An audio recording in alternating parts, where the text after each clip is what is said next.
السلام علیکم، نمسکار، ست شری اکال اینڈ گڈ ایوننگ۔ میں ہوں ارزو کاظمی اور ہمارے ساتھ ہیں وسیم الطاف صاحب۔ بہت شکریہ سر کہ آج آپ آئیں، تھینک یو سو مچ۔ بہت مہربانی آپ نے انوائٹ کیا۔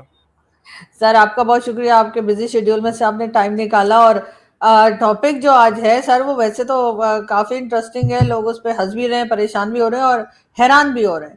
مولانا فضل الرحمان کی کئی سٹیٹمنٹس آئی ہیں اور اس میں انہوں نے جو جس طرح سے گورنمنٹ کے بارے میں، ملٹری اسٹیبلشمنٹ کے بارے میں بات کی ہے وہ تو کی ہی ہے، لیکن ایک چیز جو انہوں نے ابھی ریسنٹلی کہی ہے جس پہ ہم لوگ اکثر بات کیا کرتے ہیں، میں نے اپنے شوز میں بھی بات کی ہے اور بہت سے پاکستانی بلیو بھی کرتے ہیں کہ جو کارگل وار تھی وہ پاکستان کا ایک بلنڈر تھا جو جنرل پرویز مشرف کے زمانے میں ہوا، اور وہاں پر ہم اپنے جو سولجرز ہیں ان کی ڈیڈ باڈیز چھوڑ کر آگئے اور لینے سے انکار کیا۔ یہ بات بھی سبھی جانتے ہیں۔ مولانا صاحب ایک بار پھر یہی بات جو ہے وہ اپنے جلسے میں انہوں نے کی ہے، اور انہوں نے کرنل شیرگل یا شیر خان جو ہے ان کا بھی ذکر کیا اور کہا کہ ان کی ڈیڈ باڈی بھی وہیں چھوڑ کر آگے تھے، اور وہ تو انڈینز جو تھے ان کا یہ بھی کہنا تھا کہ جی ہندوؤں کے پاس ہم اپنی ڈیڈ باڈیز چھوڑ کر آگئے اور انہوں نے اسلامک طریقے سے کفن دفن کیا۔ تو یہ کہاں تک آپ کو لگتا ہے کہ یہ ایک نئی ویو جو ہے وہ مولانا صاحب کریٹ کر پائے ہیں؟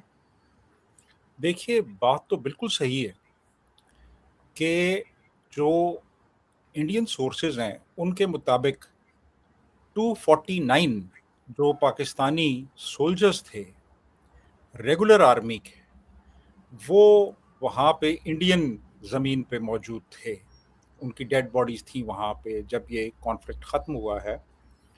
تو اس کے بعد پھر انڈیا نے انہیں کہا کہ آپ اپنے سولجرز واپس لے لیں، تو کچھ تو انہوں نے وہیں پہ دفنا دیے اور کچھ جو تھے وہ انہوں نے باقاعدہ طور پہ واپس کیے، جن میں ابھی آپ نے نام بھی لیا، کیپٹن کرنل شیر خان بھی شامل ہیں۔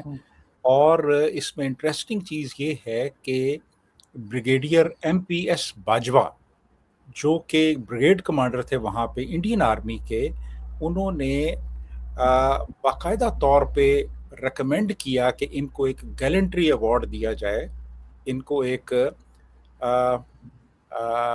اعزاز دیا جائے، انہوں نے بہت بہادری دکھائی ہے۔ تو ان کی ریکمنڈیشن پہ پھر کیپٹن کرنل شیر خان جو تھے ان کو پاکستانی فوج نے ایک گیلنٹری ایوارڈ دیا، نشان حیدر دیا گیا انہیں، اور وہ ریکمنڈیشن ایک انڈین بریگیڈیئر کی تھی۔ تو ان کی ڈیڈ باڈی بھی وہیں پہ ملی، اور بھی بہت سے لوگ تھے۔ تو پاکستانی سورسز سے کوئی آفیشیل فگر نہیں آئی کہ کتنے ہمارے جوان اور کتنے ہمارے افسر انڈین سوائل پہ رہ گئے تھے، ان کی ڈیڈ باڈیز تھیں۔ ہماری طرف سے کوئی فگر نہیں آئی، فگر انڈینز نے دی کہ 249 تھے، لیکن ہو سکتا ہے اس سے کم یا زیادہ ہوں، لیکن بہرحال یہ وہ لوگ تھے جن کو پھر ہم نے کچھ کو کلیم کیا، کچھ کو نہیں کلیم کیا۔ اور یہ جو بات کی ہے مولانا فضل الرحمان نے، یہ بالکل درست بات ہے، ایسے ہی ہے کہ ہم نے ڈسون کر دیا تھا ان کو ایک طرح سے۔ جی بالکل، اور مولانا صاحب کا آج کل بہت اسٹیٹمنٹس ان کی آ رہی ہیں، ان کا یہ بھی کہنا ہے کہ بلوچستان میں بھی اب کسی قسم کا کنٹرول جو ہے وہ پاکستان کی ملٹری کا یا پاکستان کی گورنمنٹ کا نہیں رہا ہے، اس کا ذمہ دار بھی وہ انہی کو سمجھتے ہیں۔ ان کا کہنا ہے کہ ہر جگہ پر جو ہے وہ پاکستان ملٹری جو ہے وہ انوالو ہے، اور اگر ایسا ہے تو پھر یہ وردی اتاریں اور الیکشن لڑیں۔ مولانا صاحب کی 3-4 دن سے بہت اسٹرکٹ قسم کی جو باتیں آ رہی ہیں، اس کو آپ کس طرح سے دیکھتے ہیں؟ دیکھیے جی، مولانا صاحب ناراض ہیں۔ اب مولانا صاحب کیوں ناراض ہیں اس کے بارے میں مختلف قسم کی تھیریز گردش کر رہی ہیں، لیکن بہرحال یہ ہے کہ مولانا صاحب، میرا ذاتی خیال ہے کہ وہ سیاست سے وہ آؤٹ ہو رہے تھے ایک طرح سے، تو وہ پھر سے اب بالکل سمجھ لیں کہ لائم لائٹ میں آ گئے ہیں، اور انہوں نے آ کے تو بہت سی چیزیں جو ہیں وہ اس طرح سے جو کہیں ہیں، ان کا ایک بہت میس اسکیل کے اوپر امپیکٹ ہوا ہے، اور آج کل سوشل میڈیا پہ یہی چیزیں ڈسکس ہو رہی ہیں جو انہوں نے کہی ہیں۔ تو انہوں نے ایک ہلچل پیدا کر دی ہے، انہوں نے ایک کاؤنٹر نیریٹو دیا ہے۔ دیکھیے ہمارے ہاں اس وقت تمام جو مین اسٹریم میڈیا ہے وہ ریاست کا ایک اسپوکس پرسن بن چکا ہے. صرف جو سوشل میڈیا ہے اس پہ آپ کو کچھ ڈسینٹنگ وائسز مل جاتی ہیں، کچھ ایسی چیزیں آپ کو مل جاتی ہیں جو کہ سرکاری نیریٹو سے ذرا ہٹ کے ہوتی ہیں. تو اب آپ دیکھیے کہ پورے سوشل میڈیا کے اوپر مولانا فضل الرحمان ہی ڈسکس ہو رہے ہیں، اور جو باتیں انہوں نے کی ہیں، اور وہ باتیں جو ہیں وہ ایسی غلط بھی نہیں ہیں. وہ باتیں جو ہیں وہ کوئی ایسی ڈھکی چھپی نہیں ہیں وہ باتیں کہ وہ کسی کو پتہ نہ ہو. یہ جو ابھی انہوں نے بات کی ہے کہ ہم نے اپنے جو فوجی تھے ان کی لاشیں لینے سے انکار کر دیا، بالکل صحیح بات ہے. پتہ تھی، پورے ملک کو پتہ تھی. ایون جنرل شاہد عزیز، لیفٹیننٹ جنرل شاہد عزیز وہ ڈی جی ایم او تھے اس وقت، ڈائریکٹر جنرل ملٹری آپریشنز. اور جو ڈی جی ایم او ہوتا ہے وہ کسی بھی کانفلکٹ کے دوران ایک مرکزی حیثیت رکھتا ہے، اس کی ایک مرکزی حیثیت ہوتی ہے. جتنے بھی آپریشنز ہوتے ہیں ان کی ساری جو ایک پلاننگ ہوتی ہے اس میں وہ انوالوڈ ہوتا ہے. یعنی میکرو لیول پہ ساری پلاننگ کا in charge D G M O ہوتا ہے. تو وہ جب یہ کہہ رہے ہیں کہ ہم نے اپنے فوجی لینے سے انکار کر دیا تھا، تو ان سے زیادہ پھر کریڈیبل سورس اور کیا ہو سکتا ہے؟ تو فضل الرحمان صاحب نے جو بھی باتیں کی ہیں وہ باتیں کوئی نئی باتیں نہیں ہیں. وہ باتیں تو پورے ملک میں سبھی کو پتہ ہیں. اور اب تو یہ ہوا ہے کہ لوگوں نے کھل کے یہ باتیں کرنی شروع کر دی ہیں. آپ سوشل میڈیا پہ جائیں تو ہر طرف مولانا فضل الرحمان نظر آتے ہیں. آپ کو صرف سوشل میڈیا پر ہی نہیں، آپ کو ہر جگہ جہاں جہاں پر بھی پاکستان کو دیکھا جاتا ہے، سنا جاتا ہے، چاہے وہ بنگلہ دیش ہو، چاہے وہ افغانستان ہو یا بھارت، سب جگہ پہ اس وقت مولانا صاحب جو ہیں وہ بالکل ان کو ڈسکس کیا جا رہا ہے. لیکن کیا مولانا صاحب کی اس طرح کی باتوں سے کوئی بہتری آئے گی؟ یا بہت سے لوگوں کا یہ بھی کہنا ہے کہ شاید مولانا صاحب کو خود چابی دے کے چھوڑا گیا. تو کیا مولانا صاحب کی اس طرح سے باتیں کہلانے سے فائدہ کیا ہوگا اگر کسی نے واقعی میں ان کو سکھا پڑھا کے بھیجا ہے؟ تو اس لیے کہ وہ تو کسی کو نہیں چھوڑ رہے، وہ تو ملٹری کو بھی نہیں چھوڑ رہے اور سویلینز کو بھی نہیں چھوڑ رہے. دیکھیے، فائدہ ہونا یا نہ ہونا تو ایک علیحدہ بات ہے، لیکن بہرحال یہ تو آپ ان کو ایک کریڈٹ دینا کہ انہوں نے ایک کاؤنٹر نیریٹو پریزنٹ کر دیا ہے. انہوں نے کچھ ایسی باتیں کر دی ہیں جو باتیں کوئی بھی نہیں کر رہا ہے اس وقت. آپ کی جو حکومت ہے اس حکومت کی طرف سے کسی نے کوئی اس قسم کی بات نہیں کی، اپوزیشن کی طرف سے کسی نے بات نہیں کی، آپ کے جو سول سوسائٹی ہے اس کی طرف سے کوئی بات نہیں ہو رہی. تمام ادارے خاموش ہو گئے. تو اب ایسے ایک دور میں اور ایسے ماحول میں اس طرح کی بات کرنا، میں سمجھتا ہوں جس سے ایک ہلچل مچ جائے، جس سے لوگ سوچنا شروع کر دیں کہ یار یہ ہوا کیا ہے، اس ملک میں ہو کیا رہا ہے. تو یہ میں سمجھتا ہوں ایک بڑا کریڈٹ جاتا ہے ان کو. اور کہ ایک نیریٹو لے کے آئے ہیں، وہ لوگ کو سن رہے ہیں. سر امپروومنٹ تو تبھی آئے گی نا جب ہم اپنی غلطیاں مانیں گے، جب ہمیں لوگ یا ہم خود جو ہے اپنی چیزوں کو ایکسپوز کریں گے کہ جی یہ غلط ہو رہا ہے اور ایسے نہیں ہونا چاہیے، بجائے کہ ہر چیز میں جو ریاست ہے اس کی ہاں میں ہاں ملائی جائے. بالکل. دیکھیے، ہمیں سبق سیکھنا چاہیے. کارگل جو آپریشن تھا وہ ایک ڈیزاسٹر تھا. اس پہ باقاعدہ طور پہ ایک انکوائری کمیشن بیٹھنا چاہیے تھا، اس کی فائنڈنگز آنی چاہیے تھی، اس میں رسپانسبلٹی فکس ہونی چاہیے تھی، ان لوگوں کو سزائیں ملنی چاہیے تھی. کچھ بھی نہیں ہوا. تو آپ دیکھیں نا کہ جہاں پہ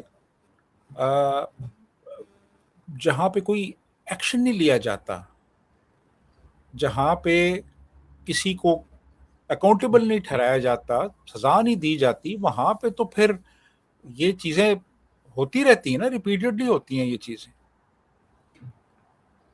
اس سے پہلے آپ دیکھ لیں کہ وہ جو 47-48 کی کشمیر وار کہہ لیں یا اس کو کانفلکٹ کہہ لیں، جو بھی کہہ لیں، اس میں آپ دیکھ لیں کہ وہ بھی ایک ڈیزاسٹر ثابت ہوا. اس پہ کوئی انکوائری نہیں ہوئی. آپ کی 65 وار جو تھی اس پہ کوئی آگے حکومت کی طرف سے کوئی ایکشن نہیں لیا گیا کہ بھئی یہ کیوں ہوئی اور یہ آپریشن جبرالٹر کیا تھا اور کس نے انیشیٹ کیا. اسی طرح 71 کی جنگ میں حمود الرحمان کمیشن رپورٹ کو ہی غائب کر دیا گیا. پھر آپ دیکھیں کہ اس کے بعد یہ سیاچن ہوا اور پھر یہ کارگل ہوا. تو ہم ریپیٹڈلی غلطیاں کرتے چلے جا رہے ہیں. اوجڑی کیمپ کا واقعہ آپ کو یاد ہوگا کہ بجائے اس کے کہ انکوائری کی جاتی، گورنمنٹ کو ہی فارغ کر دیا گیا. تو یہ جو ابھی فضل الرحمان صاحب کہہ رہے ہیں یہ بالکل صحیح ہے. اس پہ باقاعدہ طور پہ ایک انکوائری کمیشن بیٹھنا چاہیے تھا اور اکاؤنٹیبلٹی ہونی چاہیے تھی، رسپانسبلٹی فکس ہونی چاہیے تھی، سزائیں ملنی چاہیے تھیں. ادروائز تو ہم دوبارہ پھر یہی بلنڈر کریں گے اور پھر اس کے بعد پھر یہ بلنڈر کریں گے. اور ہو سکتا ہے کہ دوبارہ جب یہ بلنڈر ہم کریں تو پھر اس بلنڈر سے باہر نکلنے کی گنجائش بھی نہ ہو. لیکن سر یہ تو گورنمنٹ لیول تک نواز شریف صاحب کی گورنمنٹ اس زمانے میں تھی جب یہ کارگل ہوا، انہوں نے بھی کہا کہ جی مجھے تو بتایا ہی نہیں گیا تھا، اور انہوں نے بھی اس کو پسند نہیں کیا تھا اس ایکشن کو. اسی طریقے سے آپ نے اوجڑی کیمپ کا ذکر کیا، تو اوجڑی کیمپ جو ہے اس کا الزام میرے خیال ہے پاکستان نے ابھی تک بھارت پہ تو نہیں لگایا، تو اس میں کہیں نہ کہیں مسٹیکس تو ہماری ہی رہی ہوں گی، صاف ظاہر ہے. تو کیا ہم اپنی ہسٹری سے کچھ سیکھ نہیں رہے؟ نہیں سیکھ رہے نا، بالکل نہیں سیکھ رہے نا. ہم تو ہر چیز جو ہے وہ اس کا الزام کسی دوسرے کو دے دیتے ہیں. جی یہ انڈیا نے کیا ہے، یہ افغانستان نے کیا ہے، یہ امریکہ نے کیا ہے، یہ CIA کر رہی ہے، یہ موساد کر رہی ہے. مطلب ہر چیز جو ہے وہ کوئی دوسرا کر رہا ہے. اچھا بتاتے کس کو ہیں؟ بتاتے ہیں مجھے اور آپ کو بتاتے ہیں. اگر انڈیا کر رہا ہے تو انڈیا کو بتائیں نا، پھر آپ ہمیں کیوں بتا رہے ہیں؟ آپ ان کو بتائیں نا جو کر رہے ہیں. بتائیں گے مجھے اور آپ کو، پھر مجھے اور آپ کو کیوں بتا رہے ہیں؟ مطلب یعنی اب تو سر حالات یہ، سر آپ کی بات کرتے حالات یہ ہو گئے کہ کئی لوگ جو میڈیا پر آتے ہیں، مین اسٹریم میڈیا پر بھی آتے ہیں اور یوٹیوب وغیرہ بھی کرتے ہیں، ان کا کہنا ہے اگر اسامہ بن لادن کا ان سے سوال کریں کہ بھائی یہ 11 سال یہ آدمی بیٹھا رہا، پتہ کیوں نہیں لگا کہ تو کوئی ویزا لے کے تھوڑی آیا تھا کہ ہمیں پتہ ہوتا. تو بھائی ایجنسی کس لیے ہوتی ہے؟ 11 سال وہ آدمی چھپا رہا، ویزا لے کے نہیں آیا، اس بیس پہ آپ کہیں گے آپ کو پتہ نہیں لگا. ہم تو اس لیول پہ بھی جا چکے ہیں بلنڈرز میں. بالکل ایسے ہی ہے، بالکل ایسا ہے کہ بہت سے لوگوں کو پروٹیکٹ کیا جاتا ہے، ان کو کوئی کسی قسم کی سزا نہیں دی جاتی ان کو. آپ وہی دیکھ لیں کہ وہ ایک کرنل سعید اقبال تھا جو اس وقت سین ڈیگو میں ایک بڑی عیش و آرام کی زندگی گزار رہا ہے. $50 ملین اس کو انعام ملا امریکی حکومت کی طرف سے. اس نے رول پلے کیا تھا اسامہ بن لادن کو پکڑوانے میں. اور اس کے برعکس آپ دیکھیں کہ وہ ایک ڈاکٹر شکیل آفریدی تھا، وہ جیل میں پڑا ہوا ہے ابھی. تو ڈسکریمنیشن تو یہاں پہ بھی آپ کو نظر آئے گی. لیکن بات وہی ہے کہ ہم نے کوئی سبق سیکھا نہیں ہے. لیکن سر ابھی سر مولانا صاحب تو بہت اسٹرانگلی بات کر رہے ہیں، مولانا صاحب ہر دوسرے دن بات کر رہے ہیں، لیکن مولانا صاحب کو خیر روکا ووکا تو نہیں ہے انہوں نے، لیکن یہ برداشت کر رہے ہیں بہرحال ان کو. لیکن ان کی باتوں سے کسی کو کوئی فرق پڑے گا کیا؟ کوئی پالیسیز چینج ہوں گی؟ بہت مشکل ہے جی. وہ ایک سائیکی ہوتی ہے نا کچھ لوگوں کی اور کچھ گروہوں کی. وہ سائیکی یہ ہوتی ہے کہ آپ نے اپنی غلطی کبھی بھی تسلیم نہیں کرنی. آپ نے ہر چیز کا ذمہ دار کسی دوسرے کو ٹھہرا دینا ہے. آپ نے کہنا ہے جی کہ نواز شریف ذمہ دار ہے یا ذمہ دار تھا، اس میں جناب انڈیا ذمہ دار تھا، اس میں CIA ذمہ دار تھی. خود آپ نے اپنے سر پہ کچھ نہیں لینا. اور یہ ہماری ایک مسلسل پالیسی رہی ہے 47 آنورڈس کہ ہر چیز کا ذمہ دار دوسرے کو ٹھہرا دو اور خود بری ذمہ ہو جاؤ. تو یہ مولانا صاحب کے معاملے میں بھی آپ دیکھ لیں. لیکن یہ ہے کہ ابھی تک آپ دیکھیں کہ کوئی خاص ایکشن لیا نہیں گیا، ادروائز کوئی اور عام بندہ یہ باتیں کرتا تو اب تک وہ اس کو پکڑ چکے ہوتے، اور ہو سکتا ہے اس کا سافٹ ویئر بھی اپڈیٹ ہو چکا ہوتا، اس کا انٹرویو بھی آ چکا ہوتا، لیکن مولانا صاحب جو ہیں وہ اس معاملے میں طاقتور آدمی ہیں. اور ان یہ کے تو بڑی پیچھے اچھی بات ہے سر، یہ تو بہت اچھی بات ہے. اگر یہ مولانا صاحب کو کچھ نہیں کہا انہوں نے یا کہہ نہیں پائے تو اب یہ بات تو ساری دنیا سنے گی. آج کل تو انٹرنیٹ کا زمانہ ہے، مولانا صاحب کا سٹیٹمنٹ بہت معنی رکھتا ہے پاکستان میں. جی بالکل بالکل ایسا ہی ہے، اور ان کا ایک وسیع حلقہ اثر بھی ہے، اور وہ جو باتیں کر رہے ہیں وہ باتیں آپ جھٹلا بھی نہیں سکتے، اور وہ سب لوگ سن رہے ہیں، وہ دیکھ رہے ہیں. ان کی جو ویڈیوز ہیں وہ پورے سوشل میڈیا پہ اس وقت گردش کر رہی ہیں، لوگ شیئر کر رہے ہیں، واٹس ایپ گروپ جو ہیں ان میں شیئر کر رہے ہیں، باقی سوشل میڈیا پہ چل رہی ہیں. تو آپ آفیشیل لیول پہ آئیں اور ان کو کاؤنٹر کریں، آپ کہیں کہ آپ جو کہہ رہے ہیں وہ غلط ہے. لیکن لیکن سر وہ ٹون لیکن نہیں کریں گے. لیکن سر ٹون تو ان کے اوپر بلاول بھٹو بھی کر رہے ہیں، یعنی گورنمنٹ کے اوپر کر رہے ہیں. ملٹری پہ تو ابھی انہوں نے نہیں کیا، مولانا صاحب تو خیر ملٹری پہ بھی چڑھ دوڑے. بلاول صاحب کا کہنا ہے کہ اگر آپ نے اسٹریٹ آف ہارموز کھلوا دیا ہے تو ذرا کشمیر بھی کھلوا دیں، کشمیر بند پڑا ہے.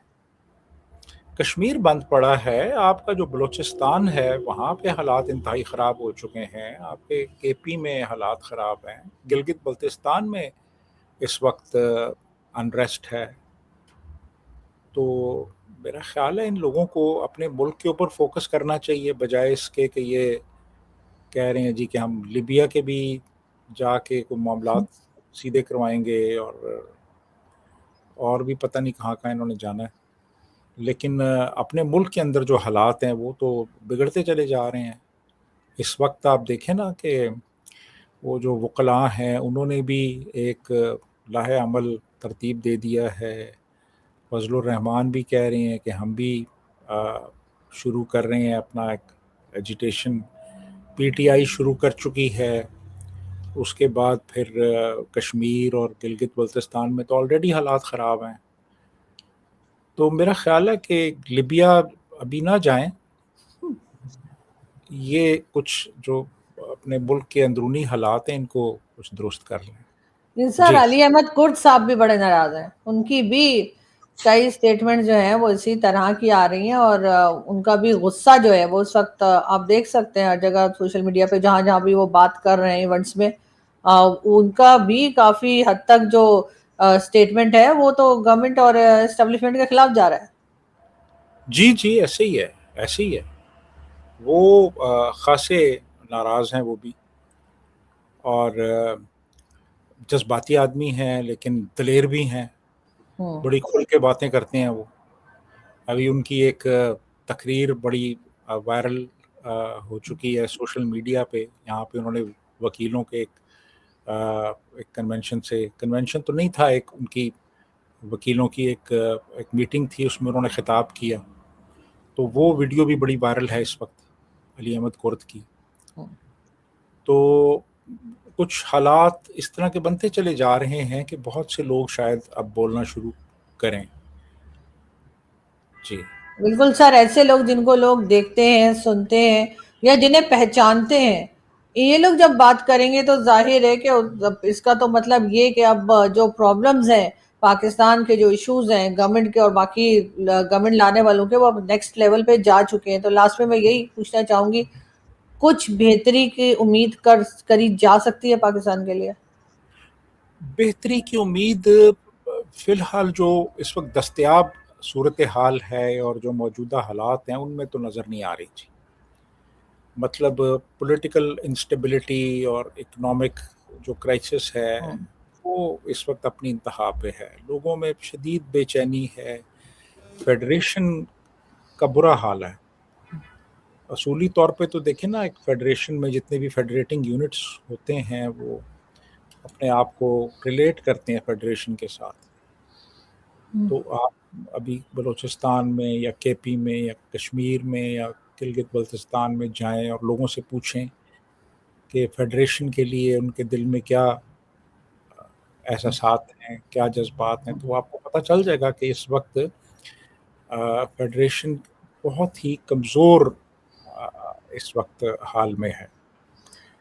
اور پھر اوپر سے اکنامک کرائسس ہے, پھر آپ کی جو پولیٹیکل انسٹیبلٹی بہت زیادہ ہے. پولیٹیکل پارٹیز جو ہیں جو کہ قوم کو متحد رکھتی ہیں, فیڈریٹنگ یونٹس کے درمیان ایک کہہ لیں کہ ایک یونٹی برقرار رکھتی ہیں, وہ بالکل اس وقت ان افیکٹو ہو چکی ہیں. تو یہ سارے جو حالات ہیں ان میں تو میرا خیال ہے بہت شدید ہم ایک کرائسس کی طرف جا رہے ہیں. لا اینڈ آرڈر کی سچویشن بہت خراب ہو چکی ہے. لیکن سب سے جو اس میں تشویشناک بات ہے نا, وہ یہ ہے کہ جو فیصلہ ساز لوگ ہیں نا, ان کو احساس نہیں ہے اس چیز کا. وہ اب بھی یہی کہہ رہے ہیں کہ اس کا ذمہ دار افغانستان ہے, اس کا ذمہ دار انڈیا ہے.